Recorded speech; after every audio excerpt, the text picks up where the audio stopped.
राजकारण, समाजकारण, कृषी व उद्योग, मनोरंजन व क्रीडा। आपण पाहत आहात न्यूज 18 महाराष्ट्र, आवाज महाराष्ट्राचा। पंतप्रधान नरेंद्र मोदी यांच्या नेतृत्वाखालील एनडीए सरकारच्या अर्थसंकल्पाची उत्सुकता सर्वांनाच होती। आज आर्थिक वर्ष 2024-25 साठीचा देशाचा अर्थसंकल्प केंद्रीय अर्थमंत्री निर्मला सीतारामन यांनी सादर केला। या अर्थसंकल्पामध्ये शेतकऱ्यांसाठी अनेक मोठ्या घोषणा करण्यात आल्या आहेत। या अर्थसंकल्पात 9 घटकांवर लक्ष केंद्रित करण्यात आले। यात शेती क्षेत्रातील उत्पादकता, रोजगार, कौशल्य विकास, मनुष्यबळ विकास आणि सामाजिक न्याय, उत्पादन आणि सेवा, शहरी विकास, ऊर्जा संरक्षण, पायाभूत संरचना, संशोधन आणि विकास, नव्या पिढीतील सुधारणा आदींचा समावेश आहे। यंदाच्या बजेटमध्ये करदात्यांसाठी नव्या प्रकारची कर प्रणाली घोषित करण्यात आली आहे। सर्वप्रथम मोदींना तिसऱ्यांदा पंतप्रधानपदी निवडून दिल्याबद्दल अर्थमंत्री निर्मला सीतारामन यांनी देशवासियांचे आभार मानले। अंतरिम अर्थसंकल्पात गरीब महिला, युवा आणि शेतकरी या 4 समाज घटकांवर लक्ष केंद्रित करण्यात आले असून इतर 9 घटकांवरही लक्ष केंद्रित करण्यात आले।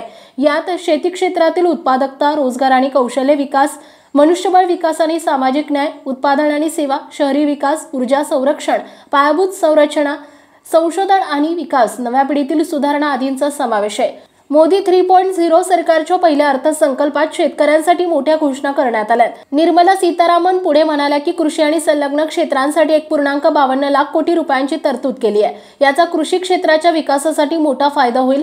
शेती क्षेत्रातील उत्पादकता वाढावी यासाठी डिजिटल पब्लिक इन्फ्रास्ट्रक्चर पुरवले जाणार आहे। यातून शेती पिकांचं सर्वेक्षण, मातीची तपासणी अशा सर्व गोष्टींची माहिती शेतकऱ्यांना दिली जाणार आहे। तसेच नैसर्गिक शेतीला प्रोत्साहन देण्यासाठी आवश्यक ती पावले उचलली जाणार आहे। आगामी वर्षात आम्ही नैसर्गिक शेतीवर भर देण्याचा निर्णय घेतला असून पुढील काही वर्षात 1 कोटी शेतकऱ्यांना नैसर्गिक शेती करण्यास प्रोत्साहन दिलं जाणार असल्याची घोषणा त्यांनी यावेळी केली आहे। या बजेटमध्ये वेगवेगळ्या सेक्टरसाठी अनेक घोषणा करण्यात आल्यात। मात्र या सगळ्यात सर्वसामान्यांसाठी महत्त्वाची बाब म्हणजे मोबाईल फोन, चार्जर, इलेक्ट्रिक वाहन, सौर ऊर्जा पॅनल, एक्स-रे मशीन, चामड्यापासून बनवलेल्या वस्तू, तांब्यापासून बनवलेल्या वस्तू, सोने आणि चांदीचे आणि प्लॅटिनमचे दागिने, लिथियम बॅटरी, माशांपासून बनवलेली उत्पादने, कॅन्सरची 3 औषध स्वस्त होणार आहेत। या औषधांवर कस्टम ड्युटी लागणार नाही, त्यामुळे कॅन्सर रुग्णांसाठी ही अत्यंत महत्त्वाची बाब आहे।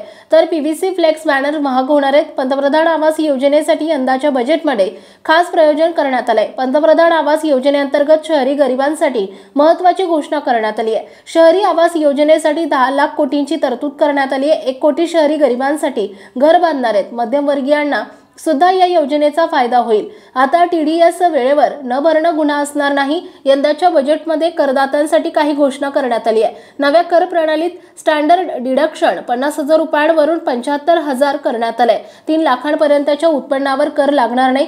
3 ते 7 लाखांपर्यंत उत्पन्नावर 5% कर लागणार आहे। 7 ते 10 लाखांपर्यंत उत्पन्नावर 10% कर लागणार आहे। 10 ते 12 लाखांपर्यंत उत्पन्नावर 15% कर लागणार आहे। 12 ते 15 लाख उत्पन्नावर 20% टॅक्स लागेल। 15 लाखांहून अधिक उत्पन्न असणाऱ्यांना 30% कर लागणार आहे। आपण पाहताय न्यूज 18 महाराष्ट्र, आवाज महाराष्ट्राचा। उत्तर महाराष्ट्रासह महाराष्ट्रातील बातम्या मिळवण्यासाठी आमच्या न्यूज 18 महाराष्ट्र या न्यूज चॅनलला सबस्क्राइब करा आणि बेल आयकॉन दाबा।